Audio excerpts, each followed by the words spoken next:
Hello and welcome back to my channel. In today's video, I'm showing you guys how I painted this mother and baby seal using just 4 paint colors. I'm going to break this one down into 5 simple sections: masking fluid, base washes, painting the baby seal, painting the mother seal, and snow and background. Let's talk really quick about supplies. For this painting, I'm using Bauhong Academy 140-pound cold pressed cotton paper, size 7 by 10 inches. You can get a block of Arches paper in the same size. I've applied 1/2-inch artist tape all around the edges. I'm using 4 colors, all by Holbein: sepia, turquoise blue, Payne's gray, and raw umber. And at the end, I'll be using a little bit of my Winsor & Newton white gouache.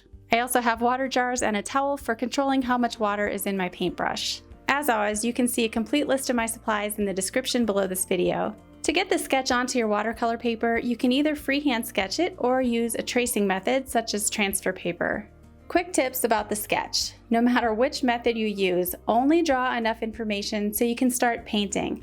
Be careful to make sure your pencil lines are not too dark, and don't press too hard with your pencil or this will leave indentations in your watercolor paper where paint can collect and pool. The first step is to use masking fluid to paint on the largest dots of snow. Masking fluid is one of my favorite tools for preserving the pure white of the paper because it allows me to paint freely all around the masked areas. I apply the masking fluid somewhat sparingly on this one, covering only the key areas where the snowfall is heaviest, like on the tops of the heads and a couple extra dots here and there on the bodies. I also apply a heavy layer of masking fluid along the foreground where the snow comes in front of the animals. If you don't have masking fluid, you can also use a wax crayon sharpened to a fine point to preserve the dots of white snow, or you can skip this step altogether and use white opaque gouache or acrylic paint at the end. The next step is to get some color down.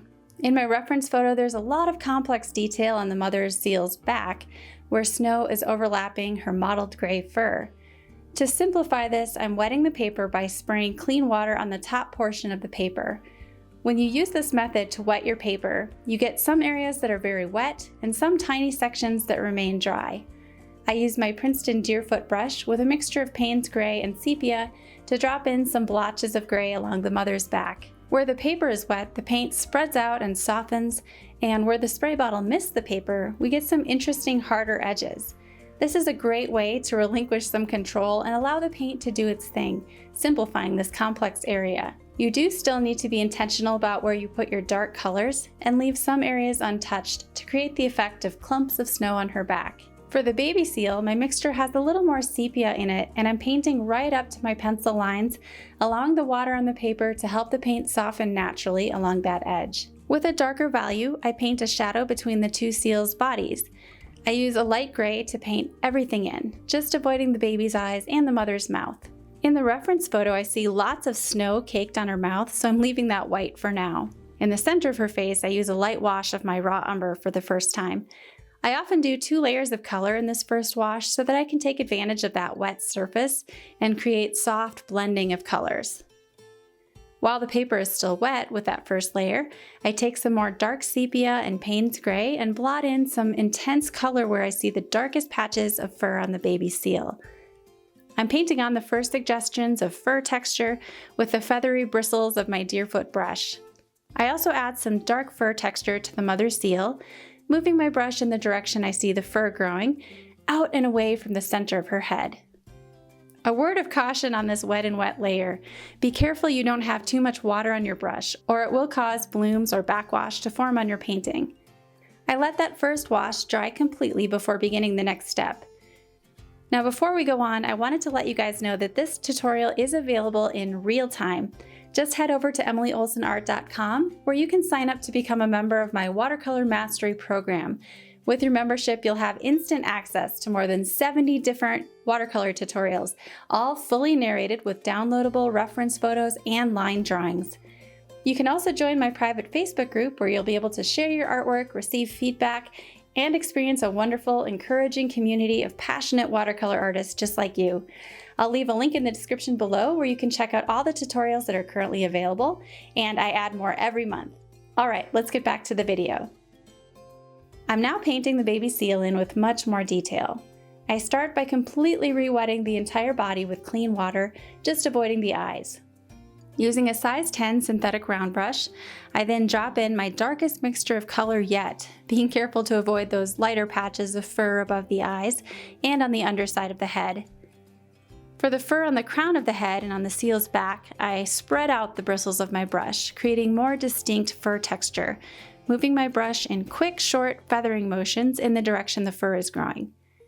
Once I have a fuzzy edge along the back, I can fill in the largest area of the body more quickly using broader brush strokes. I'm switching to my Lebenzin Itty Bitty Orange synthetic brush to paint the details in the eyes. To make eyes look realistic, it's important to leave shiny little highlights. While I painted the eye, the paint on the head dried, and I can then go in with my detail brush and paint the last layer of detailed fur using my small brush and short, quick, side-by-side brush strokes. I also paint the mouth, the other eye, the W-shaped nose surrounded by dark, coarse fur texture. I add those little black dots in the muzzle and a couple of dark whiskers, and a deeper shadow below the baby's head. The next step is to paint the mother seal with the same level of detail that we used for the baby. Her features are a little bit tricky to define since she is facing us directly and has much more snow caked on her. Just paint what you see and it will come out looking right. I paint a wash of light gray all around her head, using a little raw umber in the wash below her mouth. I use more pure raw umber to paint her mouth and add some water to create lighter value for the area in the center of her muzzle. I re-wet her head and drop in some darker grays, wet and wet. I paint some wrinkles in the fur around her neck. These actually help define that rounded shape of her head against the body. With the mother seal, it's a process of painting a combination of wet blotches of color and also some more distinct fur texture. I switch to my small Lebenzin brush using my darkest combination of sepia and Payne's gray to create black for the mouth and nose. If the body is dry enough, you can then begin to add more detailed fur using short, quick brush strokes and rich, dark paint. These detailed hairs are growing from the face almost in the shape of sunbeams. The mother seal's face has distinctive dark patches of gray skin around the eyes, almost shaped like goggles. I use some Payne's gray, slightly watered down, to paint these shapes, blending the gray in the center of the head into the fur using quick upward moving brush strokes. This helps the patches of skin and the fur feel connected. With those initial colors on, I can go back in with my dark black mixture and paint the closed eyes, the dark colors on the nose, and more fuzzy fur texture. For her mouth, I used my raw umber, and I'm playing up her smile a little bit more than what I'm seeing in the reference photo. I want her to look completely content and happy next to her sweet baby. I have to be strategic about any marks I put down around her mouth. I want it to look like clumps of snow, not a second mouth or chin. So I make these marks more separated and a little lighter in value. I paint on the dots and dark whiskers and add a light wash of gray on her chin.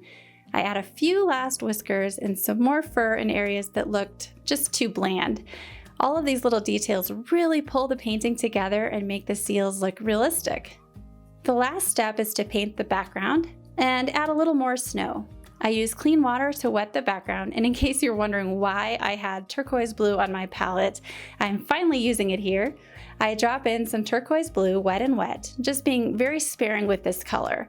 This is just creating a soft hint of cool winter blue. I don't want it to be too vibrant or it might distract from the seals.